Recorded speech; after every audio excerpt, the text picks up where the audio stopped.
বাঘ বাঁচাতে হলে আগে মানুষকেই বদলাতে হবে। ১৫০ বছর আগেও বাংলার প্রায় সব জেলায় রাজত্ব করত বাঘ। চরাঞ্চল, বাগান, জঙ্গল সবখানেই তার দাপট। আর আজ বাঁচার লড়াইয়ে বাঘ নিজেই নিঃস্ব। আজ ২৯ জুলাই আন্তর্জাতিক বাঘ দিবস। ১৫ বছর ধরে পালিত হলেও প্রশ্ন রয়ে গেছে, আসলে কতটা রক্ষা পাচ্ছে এই মেগা প্রিডেটর বা বৃহৎ শিকারী?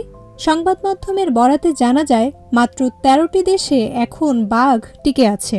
এই রাজকীয় প্রাণীটা কেবল শিকার নয়, সংস্কৃতি, মিথ, উপকথা সবকিছুর কেন্দ্রেও সে।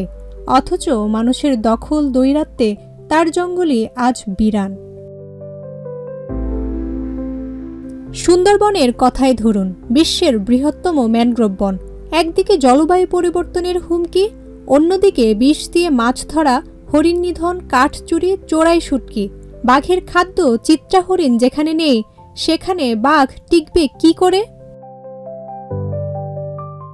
সংবাদ মাধ্যমে উঠে এসেছে, চীন ৩টি দক্ষিণ চীনা বাঘ ছেড়ে দিয়েছে দক্ষিণ আফ্রিকার ভাড়া করা বনে। খামার থেকে খাঁটি বাঘ জোগাড় করে শিকারের শিক্ষা দিয়ে টাস্কফোর্স বসিয়ে বংশবৃদ্ধির ব্যবস্থা করে তারা বাঘকে ফিরিয়ে এনেছে। অথচ বাংলাদেশে বন বন্ধের সময়ও টাকা দিলে জঙ্গলে ঢুকে শুটকির কারবার করা যায়। বন রক্ষার দায়িত্ব যার হাতে, তারাই যদি শিকারের সাথী হয়, তাহলে বাঘ কার শত্রু?